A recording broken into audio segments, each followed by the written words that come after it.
저희끼리 얘기하다가 페북 키면 갑자기 얘기했던 게 뜨는 경우가 되게 많았잖아요. 우연인가 했는데 진짜로 이 도청 장치가 있었습니다. 실제로 스마트폰이 나를 도청해가지고 액티브 리스닝 소프트웨어 활용해 사용자 대화 실시간 수집한다 라는 PT 자료가 유출되는 이슈가 발생을 했어요. 뭐 구글 측에서는 이 회사랑 계약 안 하겠, 이미 끊었다 라고 한 발 빼는 모습을 보여주기는 했는데 어쨌든 실제로 도청을 해가지고 우리한테 맞춤 광고를 내고 있었습니다. 참 재밌어요. 누구나 알고 있지만 그냥 음모론이었다면 이제 그 음모론이 실제가 됐구나 라고 보일 수밖에 없는 이슈였습니다. 그리고 푸틴이 해리스 지지한다고 얘기했어요. 우리 푸짜르가 나는 해리스 됐으면 좋겠어 라고 얘기했습니다. 그래서 백악관 입장에서는 대선 개입하지 마라 반박을 하긴 했는데 약간 이건 러시아가 지금 미국을 갖고 놓은 거 아닌가, 약간 대선 후보들을 갖고 놓은 것 같다라는 생각이 조금 드는 이슈가 있었고요. 웃을 만한 해프닝인 것 같아요. 해리스 입장에서는 웃을 만한 해프닝은 아니기는 하겠지만요. 그리고 통계라는 게 얼마나 왜곡하기가 쉽냐면요, 의료개혁을 하니까 암 환자가 줄었습니다 라고 얘기하기 참 좋은 데이터가 나왔다는 거예요. 전공의가 없어가지고 6대 암 수술이 간암은 23%나 줄었고 위암은 22%나 줄었습니다. 수술이 100건 있으면 80건밖에 못한 거예요. 정말 많이 줄어든 거거든요. 근데 요거를 통계를 왜곡하고자 한다면 암 환자가 줄어들었다라고도 충분히 얘기를 할 수가 있는 통계라는 거죠. 근데 수술할 사람이 없어서 줄어든 거거든요. 참 웃긴 상황인 것 같습니다. 그리고 이제 청라에 아파트 불났던 거 있잖아요. 그 불났던 게 근본 원인이 이제 좀 나올 것 같아요. 보시면 차가 문제가 아니라 내장재가 불타고 있거든요.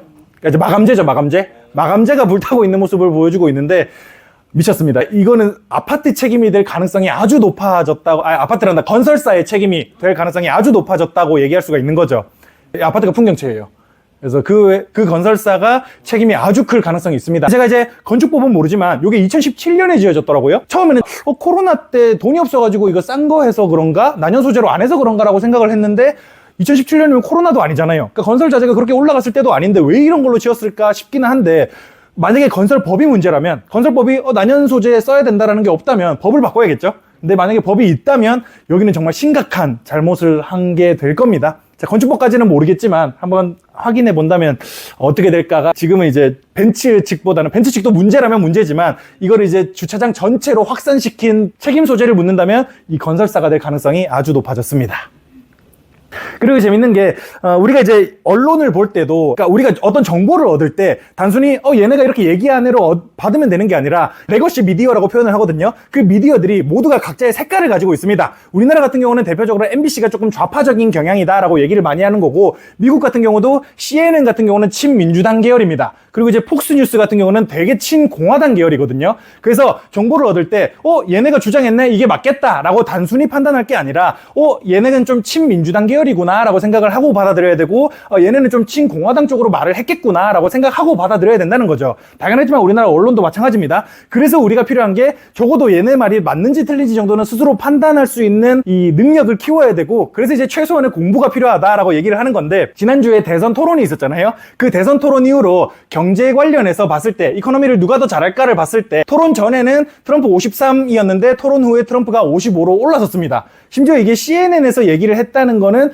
꽤나 유의미할 수 있다라고 볼 수 있는 거죠. 근데 폭스뉴스야 원체 친공화당 쪽이니까 이거 좀 낮게 봐야 됩니다. 트럼프가 더 잘했다고 보는 게 60%라고 하지만 제가 봤을 때 이거 한 40, 50대일까요? 그 정도고, 해리스가 더 잘했다는 30보다 조금 높게 해서 40, 50 박빙처럼 나오지 않았을까? 근데 이제 요 CNN이 트럼프가 경제 더 잘할 것 같다라고 봤다는 거는 조금 이제 유의미할 수 있다라는 점에서 얘네가 이렇게 봤다라는 게 중요한 게 아니고, 요 언론사의 색깔과 그리고 그 색깔에 비추어 봤을 때 내가 이걸 어떻게 평가할 것인가에 대해서는 각자가 잘 판단을 하셨으면 좋겠다라는 생각을 하고 있고요. 지지난주 지표 해석을 시작하기에 앞서가지고 가장 중요하게 알고 계시면 좋을 거, 거시경제를 보는 데 있어서 가장 중요한 요소를 또 한 번 언급드리자면, 정책 담당자들이 금리 결정을 하는 데 있어서 가장 중요한 요소는 결국 성장과 물가입니다. 요 성장과 물가라는 거를 기반으로 해가지고 금리 결정을 하게 되는 거고, 제가 이제 이 지표 해석에 대해서 말씀을 드릴 때는 이거는 성장 사이드를 자극할 수 있습니다, 아니면 이거는 물가 사이드를 자극할 수 있습니다, 요런 문제를 기반으로 쭉 풀어나갑니다. 그래서 근본적으로는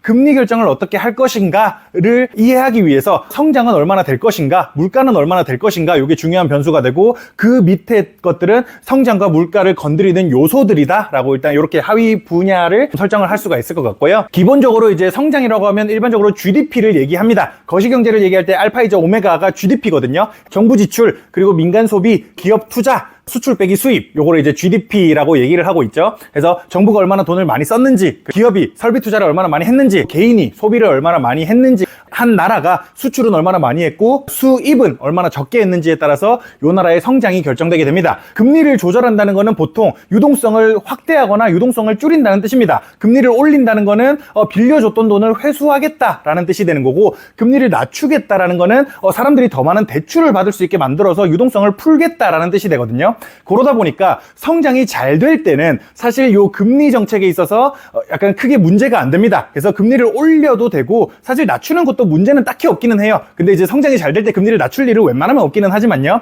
반대로 성장이 안 될 때는 금리를 낮춰가지고 유동성을 공급해줘서 사람들이 어쨌든 투자를 하기 위해서 좀 대출을 받을 수 있게 만들어줘야겠다, 이런 식으로 유도를 하게 됩니다. 그래서 이제 성장 기작에 따라서는 성장이 잘 될 때는 금리가 어떻게 되든가 상관이 없지만 일반적으로 성장이 안 될 때는 금리를 낮출 필요가 있다라는 점에 대해서 인지를 하고 계시면 좋고요. 코로나 사태 이후로 많은 분들이 인지하고 계시지만 물가 상승률 같은 경우는 이 금리 정책과 정확히 또 일맥상통을 하게 되죠. 물가가 너무 높아지게 되면 당연하겠지만 금리를 올려야 됩니다. 그리고 반대로 물가가 너무 낮아지면 반대로 금리를 낮춰가지고 또 유동성을 풀어줘야 됩니다. 경제에 대해서 잘 모르는 분들 입장에서는 물가가 떨어지면 좋은 거 아니에요? 라고 생각하실 수가 있겠지만 이 일본의 잃어버린 30년을 알아보면 물가가 떨어지는 게 전혀 좋지 못하구나 라는 거를 알 수가 있거든요. 물가가 떨어지는 게 하루 이틀이면 다행이지만 이게 계속해서 이어지게 된다면 사람들은 돈을 아예 안 씁니다. 오늘보다 내일 더 싼데 오늘 돈을 왜 써가 되는 거고, 결국 저물가가 또 저성장을 견인하게 되는 효과를 만들게 되거든요. 그러다 보니까 너무 낮은 물가도 사실 좋지 못하고 정책 담당자들이 바라는 가장 이상적인 물가는 연율, 그러니까 YOY 기준이에요. 지금 이거는 MOM, Months of Months라고 돼 있긴 한데 이 YOY 기준으로 2% 정도의 성장이 지금 우리나라나 미국이 가장 이상적으로 바라는 물가 상승률이다라고 말씀드릴 수가 있을 것 같아요. 일단 성장도 그렇고 물가도 그렇고 물가 얘기를 하기에 앞서가지고 이 말씀을 먼저 드렸고, 제가 이제 MOM으로 캡처를 하기는 했는데 YOY는 우리나라가 그래도 2%대까지 내려왔습니다. 다행히 어느 정도 물가는 잡혔다라고 볼 수 있는 건데, 다만 이제 조금 걱정이 되는 거는 MOM 기준으로 조금 높게 나왔다는 점에서 물가가 다시 올라가나? 라는 거를 충분히 우려할 수도 있는 상황에 있다. 이거 자체는 금리를 상승시킬 수 있는 요소가 된다라고 해석하실 수가 있겠고요. 그리고 이제 ISM이라는 기업에서 제조업 심리지수, PMI가 심리지수입니다. 요거를 발표를 하는데 미국의 제조업 심리지수가, 그러니까 제조업의 책임급 이상의 사람들한테 앞으로 제조업 경기가 어떨 것 같습니까?를 물어보는 거예요. 50보다 위에 있으면 앞으로 경기가 좋아질 것 같습니다. 반대로 50보다 아래에 있으면 앞으로 경기가 나빠질 것 같아요 라고 응답한 비율이 높았다라고 생각하시면 될 것 같은데, 지금 미국의 제조업은 계속 좋지 못합니다. 계속해서 50보다 아래에 있는 상황인데, 여기서 이제 또 한 가지 중요한 포인트가 뭐냐, 예측치하고 얼마나 차이가 있었냐가 이제 결국 중요한 요소인 거죠. 그러니까 예측치라는 거는 금융시장에 이미 반영되어 있습니다. 그래서 요 포어캐스트가 예측치고 요 포어캐스트보다 낮았다는 거는 생각했던 것보다 더 안 좋네 라는 뜻이 되는 겁니다. 그래서 이제 요거는 당장은 성장을 저해할 만한 요소로서 작용을 할 수가 있는 거죠. 그리고 이제 심리지수인 만큼 뭔가 안 좋아질 것 같은데 라고 느껴지고서 몇 개월 뒤에 보통 실물 지표로 나타나게 됩니다. 그래서 요 심리지표는 보통 선행지표라고 얘기를 많이 해요. 그러니까 경제지표보다 선행한다고 해서 이렇게 얘기를 하고 있습니다. 그리고 이제 새로운 한 달이 밝으면 미국은 언제나 이 고용과 관련된 여러 가지 지표들을 발표를 하는데요. 가장 크게 보면 되는 게 잡 오프닝과 ADP 논팜 임플로이먼트 체인지, 그리고 금요일에 발표하는 요 고용 보고서를 가장 중요하게 보시면 됩니다. 그래서 잡 오프닝 같은 경우는요, 구인을 하는 일자리가 얼마나 많은가를 나타내는 데이터예요. 딱 봐도 이제 잡 오프닝 일자리가 얼마나 많이 열렸냐라는 뜻이겠죠. 원래는 이제 8밀리언, 그러니까 이제 800만 개를 예상을 했었는데 요거보다 적은 7.6밀리언이 나오게 됐습니다. 불과 5, 6개월 전까지만 해도 미국인 구직자, 그러니까 직업을 구하는 사람 한 명당 미국에 열려있는 일자리가 2개씩 있었거든요. 근데 최근 모습을 보면 한 1.5개 정도까지 줄어들게 됐습니다. 근데 이제 여기서 중요한 포인트가 뭐냐면, 구인 비율이 너무 많아도 요게 또 인플레이션 압박으로 작용을 할 수가 있다는 거예요. 재밌는 포인트가, 결국 중요한 거는 지표를 볼 때 요게 성장을 자극할 것인가 물가를 자극할 것인가를 봐야 되는데, 이 잡 오프닝이 원래는 성장을 자극하는 요소로서 좋아야 되는 게 맞지만 최근에는 물가가 너무 높아졌었다 보니까 구인을 하는 회사가 너무 많으면 사람들이 여기저기 골라서 갈 수 있으니까 이게 또 임금 상승 압박으로 작용을 할 수가 있겠고, 물가를 적극할 수가 있겠구나로 받아들여졌었는데 최근에는 이제 또 이 잡 오프닝이 점점 떨어지는 모습을 보여주면서 오히려 이게 성장 둔화의 요소가 될 수 있는 건가? 라고 생각하는 사람들이 좀 늘어나고 있습니다. 그리고 이제 한국의 GDP는 마이너스 0.2%로 확정치가 발표되게 됐고요. 이제 ADP라는 민간 기업에서 발표하는 비농업 고용인구 변화는 144K가 늘어날 거라고 예상했는데 99K로 생각했던 것보다는 별로 늘어나지 않았습니다. 그래서 이제 요거 자체가 이제 미국의 고용이 둔화되는 건가? 라는 생각을 심어주기에 충분했고요. 신규 실업수당 청구 건수, 요거는 이제 매주 목요일마다 발표를 합니다. 미국은 아무래도 구인 구직 시장이 정말 중요합니다. 우리나라 같은 경우야 노동시장이 되게 경직돼 있다 보니까 이 일자리가 경제하고 직결되지가 않아요. 근데 미국 같은 경우는 주급제 사회입니다. 고용과 해고가 완전 자유로운 사회다 보니까 요 실업자가 늘어났다는 것은 이 미국의 경기가 좋지 않다는 것과 직결되는 상황이 만들어집니다. 그래서 매주 목요일마다 발표되는 요 신규 실업수당 청구 건수가 많으면 많을수록 당연히 미국 경제에 좋지 않겠구나라고 인식이 되는 거고요. 이제 또 ISM에서 발표하는 Non-Manufacturing PMI, 그러니까 비제조업 심리 지수인 거죠. 요 비제조업 심리 지수는 계속해서 50보다 높은 상태를 유지하고 있습니다. 미국 같은 경우는 GDP의 한 70% 정도를 민간 소비가 차지하고 있고 기업 투자가 10% 정도밖에 안 되거든요. 나머지는 이제 정부 지출이라거나 오히려 이제 수입이 더 많아지는 상황이 만들어지고 있으면서 미국은 제조업이 차지하는 비중은 전체 GDP의 20%도 안 됩니다. 근데 이 서비스업이 차지하는 비중이 전체 GDP의 70%에 달할 정도로 서비스업이 큰 나라다 보니까 당장 중요한 거는 사실 제조업 PMI보다는 비제조업 PMI가 더 중요한 지표이기는 합니다. 그리고 반대로 생각해보면 중국은 제조업 생산을 많이 하는 나라이니만큼 서비스업 PMI보다는 제조업 PMI를 좀 더 중요하게 보면 좋다라고 말씀을 좀 드릴 수가 있을 것 같고요. 그래서 어쨌든 미국은 서비스업은 여전히 견조하다, 그러니까 선행지표로서 심리가 여전히 좋다라고 보실 수가 있겠습니다. 그리고 이제 미국의 원유 재고에 대해서도 이제 얘기를 조금 드릴 필요는 없을 것 같고요. 최근에는 이제 중국의 수요 감소가 미국의 공급 문제보다 더 부각되면서 유가가 하락하는 이슈가 발생을 하다 보니까 미국이 원래 같으면 가장 주된 공급자로서 원유 재고가 줄어들고 늘어남에 따라서 유가를 컨트롤할 수 있는 역량이 있었다면 최근에는 그 역량이 많이 없어졌습니다. 수요 감소로 인해서 유가 하락하는 이유로요. 그러다 보니까 지금은 대충 떨어졌구나 정도로만 인지를 하시면 될 것 같고, 한국의 경상수지는 최근에 이제 자본수지, 그러니까 반도체 파는 것도 그렇고 자동차 파는 것도 그렇고 수출이 늘어난 것도 맞지만 그 외에 추가로 자본 수지가 급격히 늘어났습니다. 이게 우리나라 요즘 이제 국장하면 바보다 얘기를 많이 하잖아요. 그래서 이제 다들 이제 미장으로 넘어가다 보니까 해외에서 들어오는 배당금이 늘어나면서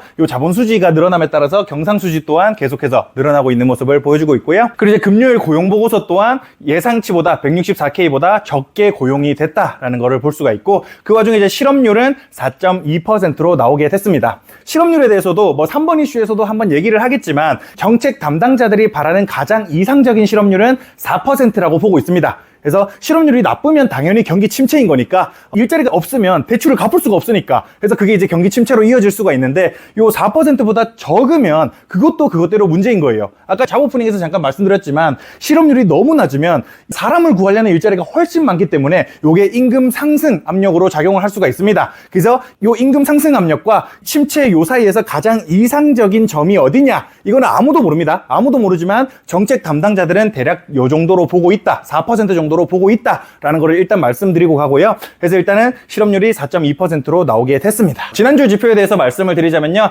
일단 중국의 소비자 물가지수와 생산자 물가지수는 예상치보다 낮게 나왔습니다. 그래서 중국은 지금 PPI 기준으로는 2년 넘게 마이너스를 기록하고 있거든요. 90년대 일본의 잃어버린 30년이 이제 중국에서 시작되는 거 아니냐라는 우려가 계속해서 나오고 있는 상태에 있습니다. 어떻게 될지는 이제 지켜봐야 될 문제긴 하겠지만, 최근에 중국이 주담대에 대해서 자금을 엄청 공급하겠다라는 얘기를 또 하고 있어가지고 또 재밌는 관전 포인트를 많이 제공을 할 것 같고요. 중국의 무역 수지는 그래도 예상치보다 조금 높은 91빌리언이 나오게 됐습니다. 중국의 무역 수지는 세계의 제조업 경기가 어떤가를 판단하는 데 있어서 많은 도움을 주는 지표다 보니까 한 번씩 봐주시면 예상치보다 높은지 낮은지 정도는 체크하시면 좋을 것 같습니다. 그리고 미국에서는 4%가 자연 실업률, 가장 이상적인 자연 실업률이라고 얘기를 하는데, 미국 기준으로 얘기를 하자면 1.9%는 완전 경이로운 수준이죠. 요 정도의 실업률이 나올 수 있는 게 8월이 이제 농번기라고 얘기해요. 추수 가장 많이 할 때고, 그리고 이제 노가다 할 때도 이때 공구리를 많이 치거든요. 그러다 보니까 이 임시 고용이 되게 늘었습니다. 되게 늘면서 작년에도 이맘때쯤에는 한 2%대 초반까지 떨어졌거든요. 근데 이제 사실 1.9%면 아주 낮은 수치긴 합니다. 그럼에도 불구하고 지금 우리가 이제 영업하면서 돌아다녀 볼 때 이게 맞나? 라는 생각이 많이 들기는 하는 숫자인 것 같습니다. 우리나라의 취업 지표는 사실 믿을 만한 숫자는 아닌 것 같아요. 그냥 그러려니 하고 봐야 될 것 같고, 미국의 소비자 물가지수 또한 발표가 됐었는데 이 YOY, Year of Year 기준으로는 전년 대비로는 예상치에 부합하게 나왔습니다. 근데 MOM, Month of Month로는 예상치보다 조금 높게 나오게 됐고요. 미국의 10년물 국채 입찰은 3.6%가 나오게 됐고, 국채에 대해서도 얘기할 때 원래 이제 미국이 저 1,000억 발행할게요 뭐 이런 식으로 얼마를 발행하겠다라고 얘기를 하거든요. 근데 이제 그 발행하겠다는 뜻이 저한테 돈 빌려줄 사람 하는 거잖아요. 저한테 돈 빌려줄 사람을 했을 때 보통 일반적인 경쟁률, 입찰 경쟁률은 10년물 같은 경우는 2.5에서 6 사이가 가장 이상적인 숫자다라고 얘기를 하거든요. 그러니까 이제 1,000억을 입찰을 했으면 응찰 금액이 한 2,600억 정도가 나와야지 정상적이다라고 보는 거죠. 근데 이제 이거는 아니지만 한 3주쯤 전에 10년물 국채 입찰에서 경쟁률이 2.4밖에 안 나왔습니다. 그래서 이제 수요 부진으로 인해서 금리가 약간씩 상승하는 이슈가 발생을 했거든요. 그래서 채권도 수요가 얼마나 좋으냐, 수요가 얼마나 부진하냐에 따라서 금리가 변동된다라고 말씀을 드릴 수가 있겠고, 요때는 이제 평이한 경쟁률이 나왔습니다. 그리고 이제 유럽중앙은행의 기준금리 결정이 있었는데 무려 60bp나 낮추게 됐습니다. 그러니까 이거 기준금리는 더 많이 낮췄는데 재할인율이라거나 유럽은 기준금리라고 하기엔 좀 그렇고 예금금리랑 재할인율이랑 기준금리랑 별개로 3개를 굴리고 있거든요. 그 금리를 모두 다 인하를 해서 평균적으로 0.6% 정도 인하를 했고, 근데 이제 여기서 중요할 만한 포인트는 양적 완화와 양적 긴축이 있습니다. 중앙은행의 역할은 최종 대부자예요. 그러니까 마지막으로 돈을 빌려주는 애들이고, 걔네들은 일반 대중한테는 돈을 안 빌려줍니다. 대중한테 돈을 빌려주는 게 아니라 은행들한테 돈을 빌려주거든요. 근데 은행들한테 돈을 빌려주는 데 있어서 금리라는 거는 얼마나 싸게 빌려주는지에 대한 얘기고, 양적 완화와 양적 긴축 같은 경우는 돈을 더 쉽게 빌려주냐 어렵게 빌려주냐의 차이로 이해를 하시면 좋을 것 같은데요.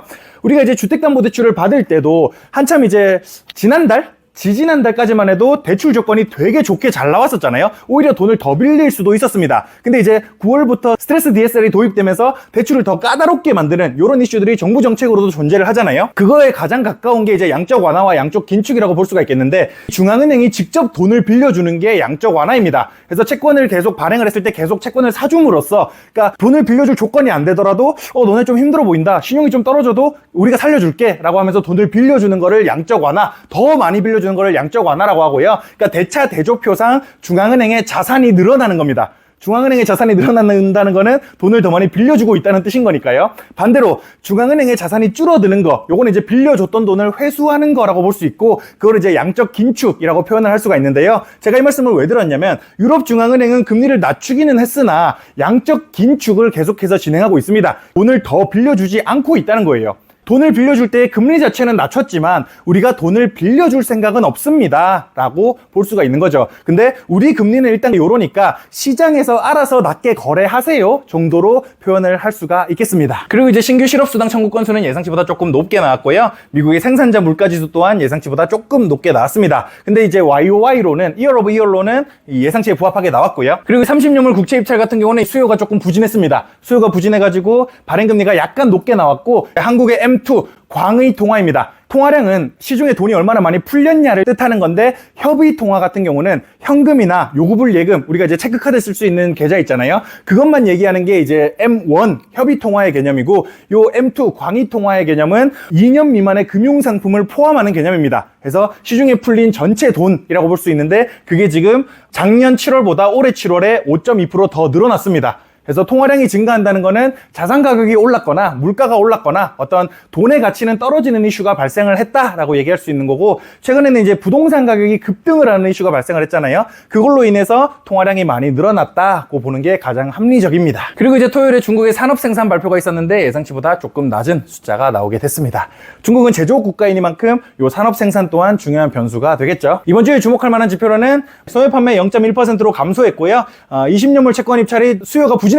그래서 이때 이미 한번 금리가 올랐어요. 금리가 한번 오르기도 했었는데 기준금리 결정 이후로 금리가 또 오르는 이슈가 발생을 했습니다. 그리고 영국의 소비자 물가지수는 2.2% 났고, 미국의 원유 재고는 계속 감소하는 모습을 보여줬고요. 오늘 8시에 영란은행의 기준금리 결정이 있겠고, 오늘 저녁에 또 신규 실업수당 청구 건수가 주요 이슈가 되겠고, 저는 이제 이번 주는 이제 남은 것 중에 제일 중요한 게 일본의 기준금리 결정이 아닐까 싶습니다. 만약에 이게 인상된다면 엔캐리 트레이드 청산 이슈가 또 한 번 크게 불거질 가능성이 조금 있겠죠. 그래서 이 부분에 대해서 이번 주는 가장 큰 관전 포인트를 제공할 것 같다라는 생각이 들고 있습니다. 다음 주 주목할 만한 지표로는 한국의 생산자 물가 지수와 미국의 2분기 GDP 확정치 발표가 납니다. 그리고 이제 PCE 물가 발표가 나겠습니다. 여기까지가 제가 이번 주에 준비한 이슈였고요. 혹시 궁금하신 거 있으실까요?